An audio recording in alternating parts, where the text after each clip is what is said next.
Ça y est, vous avez décidé de prendre la certification FRM, Financial Risk Management, et vous vous posez la question par rapport à la partie 2 de cet examen. Dans cette vidéo, je vais vous dire tout ce que je sais au sujet de cette certification que j'ai passée il y a quelques années de ça. Donc vraiment, restez jusqu'à la fin de la vidéo, vous allez énormément apprendre et être boosté, encouragé pour pouvoir passer cette certification en une fois avec succès.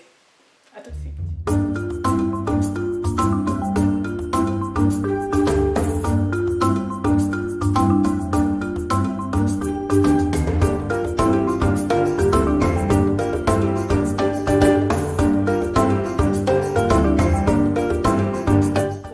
J'espère que vous allez bien. Bienvenue sur ma chaîne et bienvenue dans cette vidéo. Dans cette nouvelle vidéo, on va voir tout ce que vous devez savoir au sujet du FRM partie 2. Vous avez décidé de passer la certification et vous voulez en savoir plus par rapport à cette partie de l'examen. Vraiment, restez jusqu'à la fin de la vidéo. Cette vidéo sera extrêmement intéressante et importante pour vous. Avant de commencer, je vous invite à faire deux choses. La première chose, je vous invite à vous abonner sur ma chaîne. Vraiment, abonnez-vous. Abonnez-vous afin de ne rien manquer de toutes mes vidéos. Je partage beaucoup de contenu de qualité autour de LinkedIn, autour du personal branding, autour de la carrière, comment accélérer sa carrière, autour des certifications et des formations. Vraiment, restez jusqu'à la fin de la vidéo et abonnez-vous pour ne manquer aucune de mes vidéos.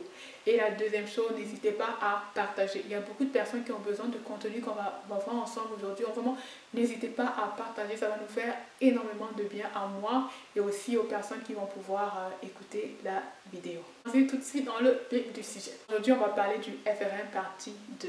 Donc, le FRM, c'est le Financial Risk Management. C'est une certification qui est délivrée par l'organisation qui s'appelle GARP, Global Association Risk Professional, qui est basée aux États-Unis.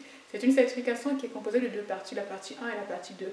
Vraiment, il y a déjà une vidéo que j'ai faite sur la partie 1. Vraiment, n'hésitez pas à regarder dans la barre de description pour pouvoir en savoir plus sur le FRM partie 1. Par rapport à la partie 2, il faut savoir que vous avez la possibilité de pouvoir passer le FRM 1 et le FRM 2 le même jour. Ça, c'est une possibilité qui est offerte par GARP. Mais il faut savoir que si vous passez les deux examens le même jour et que vous échouez la partie 1 mais que vous réussissez la partie 2, vous serez considéré comme ayant échoué les deux parties parce qu'il faut absolument passer le FRM partie 1 pour pouvoir réussir ou être appelé à réussir ou être amené à réussir le FRM partie 2. Ça, c'est le premier point que je tenais à mentionner. Donc, vraiment, et aussi, c'est possible de passer les deux examens le même jour, mais vraiment, je ne le conseille pas parce que les examens sont très difficiles. C'est beaucoup de notions à étudier en peu de temps. Donc, si vous avez le temps, il faut étudier au moins 9 modules. Voilà. Donc, moi, je ne conseille pas vraiment de faire ça. Je vous conseille de prendre le FRM partie 1, de le passer et ensuite de prendre le FRM partie 2. Ce sera beaucoup plus facile comme ça. Le FRM partie 2, en fait, il est composé de 6 modules. 6 modules. Donc, on va voir ensemble les 6 modules. Les 6 modules, en fait, sont pondérés en fonction justement peut-être de l'importance de chacun d'entre eux. Donc, le premier module, c'est le Market Risk Measurement and Management. Il est 20% de pondération. Le Credit Risk Measurement and Management, 20% de pondération. Operational and Integrated Risk Management, 20% de pondération. Donc, le Liquidity and Treasury Risk Management, 15% de pondération. Le Risk Management and Investment Management, 15% de pondération. Et enfin, le Current Issue in Financial Market, 10% de pondération. Donc, voilà, il est très important de garder à l'idée ces aspects-là. Market, Credit, Operational, 20%. Je pense que c'est parce que ce sont les risques les plus importants au niveau bancaire, au niveau des institutions financières et surtout le risque de crédit, par exemple, pour une banque. Il faut savoir que le risque de crédit représente 85% du risque global, de manière générale, du risque global des banques, en fait. Donc, c'est très important. C'est pour ça qu'il y a beaucoup plus d'emphase qui est mise sur ces notions-là. Le jour de l'examen, vous aurez droit à 80 questions et 80 questions en 4 heures. 80 questions en 4 heures, donc ça fait à peu près 3 minutes par question. 3 minutes par question. Moi, je vous conseille d'essayer de pouvoir vous entraîner à faire un peu moins pour pouvoir justement avoir du temps pour peut-être vous relaxer, aller aux toilettes, manger un coup pendant l'examen, vraiment parce que c'est quand même fatigant. 4 heures, 80 questions, donc moi, je vous conseille de pouvoir vous entraîner à faire un peu moins, à répondre aux questions un peu plus vite pour pouvoir justement avoir du temps pour un peu comme relaxer pendant l'examen. Ça c'est mon avis. Donc c'est ce que je peux dire. Je disais aussi que pour ma part, la partie 2, cette partie-ci est beaucoup plus facile que la partie 1 qui est beaucoup plus difficile. Surtout que la partie 1 est très quantitative, c'est vraiment les bases, les notions de statistiques et de mathématiques qui peuvent être compliquées pour les personnes qui n'ont pas étudié dans le domaine. Alors que la partie 2, c'est beaucoup plus concret en fait. Généralement, si vous travaillez déjà dans le domaine du risque, la partie 2 est beaucoup plus facile parce que vous travaillez déjà dans le domaine. Donc, c'est un peu comme des notions que vous êtes censé déjà connaître, que vous connaissez déjà, sur lesquelles vous étiez en train de travailler. Donc, vous avez une vision beaucoup plus concrète en fait des choses. Donc, c'est beaucoup plus facile justement la partie, le FR1 partie 2. Vraiment, c'est mon avis. Je pense que l'avis de tout le monde, surtout qu'en termes de taux de passage, de taux de réussite de l'examen, on reçut plus le FRM de la partie 2 que la partie 1. Généralement, la partie 1, il y a à peu près 41% de réussite, tandis qu'au niveau de la partie 2, il y a un peu plus de 50% de réussite. Donc, vous voyez que la partie 2 est un peu plus facile que la partie 1. Parce que c'est beaucoup plus concret et qu'on est déjà généralement en train de travailler dans ces secteurs et dans ces domaines d'activité-là. Voilà. Ce qui est aussi important de dire, c'est que le FRM se donne 2 fois l'année. Et de manière générale, le FR1 partie 2 se donne également 2 fois en fait. Ça veut dire que généralement, vous composez le FR1 partie 1 le matin et le FR1 partie 2 l'après-midi. C'est comme ça. Ça veut dire que si on a une date fixée, on a composé la partie 1 le matin et la partie 2 le soir, l'après-midi. Donc c'est pour ça que c'est possible de pouvoir passer les 2 parties en même temps, mais je ne le conseille pas. Voilà. C'est généralement un examen qu'on passe l'après-midi. Aussi, il faut tenir compte justement de ça, hein, parce qu'il y a des gens peut-être qui sont plus à l'aise à passer l'examen le matin. C'est un examen qu'on passe l'après-midi. Auparavant, cet examen-là se donnait sur papier, ça veut dire qu'il fallait colorier. Moi, il fallait assurer le papier sur le papier. Mais là, depuis quelques années, il est donné sur ordinateur. Il faut connaître ça. Aussi, en termes de coût, vous savez que vous avez le droit de pouvoir, il y a d'abord, en termes de coût, il y a un frais d'inscription à tout le programme FRM qui est de 400 $ à peu près, qui est payé quand vous vous inscrivez pour la première fois, c'est la première chose, et la deuxième fois, et vous avez le FRM partie 1 à payer qui est entre 450 et 750 en fonction justement de la date d'inscription. Il y a 3 dates d'inscription: Early Registration, Standard Registration et Latest Registration. Donc c'est important de s'inscrire le plus tôt pour pouvoir payer le moins de frais possible. Et je pense aussi que vous avez le droit de reporter une fois l'examen, mais pas deux. Hein. Je pense que c'est vraiment seulement une fois que vous pouvez reporter l'examen. Et vous avez une date limite pour pouvoir reporter l'examen. Donc ça veut dire qu'il faut vraiment s'assurer que, ok, on est sûr de passer l'examen avant la date limite, parce qu'on ne pourra plus, on sera obligé de passer l'examen après, à cause de cette date-là. Donc vraiment, en termes d'études, je pense que les conseils que je peux donner, je dirais qu'il est très important de pouvoir s'y prendre beaucoup plus tôt. En tout cas, moi, je dirais au moins 4 mois. C'est vrai que c'est un peu plus facile, cette partie-là est un peu plus facile. Pour ma part, c'était beaucoup plus facile que la partie 2, mais je vous dirais quand même de le faire c'était beaucoup plus facile que la partie 1, pardon.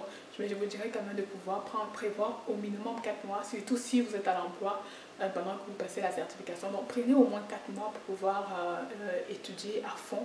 Ce n'est pas une certification qu'on peut commencer, on ne peut pas commencer à étudier cette certification à la dernière minute et réussir, non. Parce que les notions sont très profondes, les questions à l'examen sont également très aiguës en fait, dans le sens où parfois vous allez vous dire, mais est-ce que moi il y a toujours le doute, il y avait toujours un doute, me dire, mais est-ce que j'ai vraiment bien répondu, est-ce que j'ai vraiment bien compris la question, d'où l'importance de s'être pratiquer encore et encore pour être sûr de pouvoir réussir en fait l'examen. Donc c'est le conseil que je peux donner. Et aussi, je peux également dire qu'il est très important de pouvoir justement vous prendre tôt. Et également, je dirais, bien structurer également son apprentissage, commencer tôt, prenez le temps de relire les notions, mais surtout je vous conseille de prendre les résumés de notions, pas les livres en entier du gars. Bon, je suis désolée, peut-être ils vont vendre moins de livres à cause de moi, mais je vous conseille de prendre plus les résumés qui sont vendus par Squeezer, Kaplan et Bionic and Turtle. Vraiment, allez prendre les résumés des cours sur ces sites-là et Aussi, je vous conseille d'acheter les exercices en plus en fait. Il est très important de vous pratiquer, de faire les examens passés, antérieurs. C'est très important de faire, refaire et encore les examens antérieurs pour vous pratiquer. Donc je vous conseille d'acheter en ligne les examens. C'est vrai que ça va augmenter un peu le coût en fait de la formation, mais franchement ça en vaut le coup.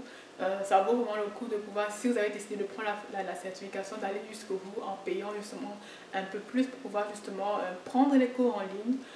Prendre les résumés en ligne et prendre justement des formations en plus en ligne. Prenez 2 mois au moins pour la lecture justement de tous les résumés de cours et prenez 2 mois au moins pour la préparation, pour les examens, pour les exercices. Passez les exercices, vous pratiquez encore et encore et encore. Pratiquez-vous. Parce que, comme je dis, la première partie de votre préparation sera pour valider que vous avez bien compris le cours et ensuite vous pourrez vraiment vous préparer en mode examen. C'est-à-dire vraiment bien vous essayez de vraiment réussir les 80 questions dans les 4 heures de temps. C'est très important de vous mettre en situation d'examen parce que l'examen est très stressant. Étant donné que l'examen est stressant, donc plus tôt vous allez vous mettre en situation d'examen pour pouvoir vous pratiquer, plus ce sera facile justement pendant les examens. En tout cas, pour ma part, le FR1 partie 2, durant tout l'examen, j'ai passé la moitié de mon temps aux toilettes. Je ne sais même pas comment j'ai fait pour le réussir. J'ai passé la moitié de mon temps aux toilettes parce que j'étais tellement stressée. Je ne sais même pas pourquoi. C'est vraiment très important de pouvoir justement gérer votre stress. Si vous êtes quelqu'un qui est très stressé de manière naturelle, donc vraiment gérer votre stress, apprenez à gérer votre stress. Peut-être s'il y a des exercices ou bien des activités physiques que vous pouvez faire ou des boissons. Bref, essayez de vous préparer pour être le moins stressé possible parce que ce sont des examens qui sont très stressants. Moi, je ne suis pas stressée de nature, je ne sais pas ce qui m'est arrivé ce jour-là, mais j'étais vraiment stressée, je ne sais même pas pourquoi. Donc voilà, donc apprenez à bien gérer le stress, ce sera vraiment une bonne clé pour pouvoir réussir cet examen-là. Parce que comme je dis, surtout si vous êtes francophone comme moi, il y aura sûrement des thèmes en anglais dont vous ne serez pas sûr du sens. Donc vous allez vous poser la question de savoir, mais est-ce que j'ai vraiment bien compris la question? Est-ce que je suis en train de bien répondre à la question? Donc tous ces éléments-là vont vous mettre un petit stress supplémentaire, comme ça a été le cas pour moi. Donc vraiment, apprenez à vraiment bien gérer le stress, c'est ça, très important. Essayez de répondre à toutes les questions dans les 4 heures. Dans les 4 heures, un peu moins pour avoir du temps peut-être pour aller aux toilettes, pour avoir du temps peut-être pour manger quelque chose, boire quelque chose si vous en avez besoin. Donc vraiment essayez de vraiment bien gérer votre stress. Ce sera vraiment une clé pour la réussite de cet examen-là. La dernière clé que je peux vous donner, c'est intégrer les groupes de travail. Intégrer les groupes de travail. Il y a beaucoup de groupes de travail qui se forment justement sur les réseaux sociaux, sur Facebook et sur LinkedIn. Facebook et LinkedIn par rapport à la préparation du FRM. Donc généralement il y a des groupes FRM Party 1, Preparation, FRM Party 1 2021 par exemple et FRM Party 2 2021. Donc essayez vraiment de pouvoir intégrer ces groupes-là. Vous allez pouvoir voir s'il y a une très bonne ambiance. Ce sont des personnes du monde entier. Bon, c'est clair que la langue c'est le français, hein. C'est l'anglais, pardon. La langue c'est le français, la langue c'est l'anglais. Donc voilà. J'espère que vous êtes bon en anglais. Aussi, c'est très important de pouvoir vous mesurer par rapport à l'évolution du groupe. Parce qu'il faut savoir qu'au niveau du FRM, il n'y a pas une note de passage définie. On ne va pas vous dire que si vous avez 70%, vous allez passer. Non, mais c'est par rapport à la note globale en fait qu'on va définir une moyenne. Et toutes les personnes qui seront en deçà de cette moyenne vont échouer. Et toutes les personnes qui seront au-dessus de cette moyenne-là vont passer. Donc c'est très important de pouvoir être au niveau du groupe ou un peu au-dessus de la moyenne du groupe pour pouvoir passer cet examen-là. C'est très important. Et moi je dirais pour terminer que c'est vraiment une certification de niveau, de standing qui vous met vraiment, qui vous sort du lot. Beaucoup de personnes n'ont pas pu passer la certification, beaucoup de personnes ont commencé, n'ont pas terminé. Donc moi il faut savoir que c'est vraiment une certification que si vous réussissez à l'avoir, vous allez vraiment pouvoir être mis au-dessus du lot. Moi, je me rends compte que j'ai passé les entretiens, on ne m'a même pas posé les questions à l'entretien parce qu'on se disait, ok, elle a un FRM, ça veut dire qu'il y a des notions qu'elle est censée déjà connaître. Donc, c'est très important, moi, je dirais de le passer. Hein. Franchement, moi, je ne regrette pas du tout de l'avoir fait. Ça m'a ouvert des portes, ça m'a ouvert des portes carrément. Donc, je suis très fière de l'avoir passé. Donc du coup, je ne peux que vous souhaiter une bonne chance pour la préparation ou le passage de cette certification. Et vraiment, si vous avez des questions, n'hésitez pas à mettre en commentaire. Aussi, dites-moi un peu qu'est-ce que vous avez pensé de cette vidéo. Est-ce que vous avez des points ou des questions auxquelles je peux répondre? Et aussi, vraiment, n'hésitez pas à partager, liker, commenter et abonnez-vous pour ne manquer aucune de mes vidéos. Je vous dis merci encore d'avoir écouté la vidéo et à la prochaine.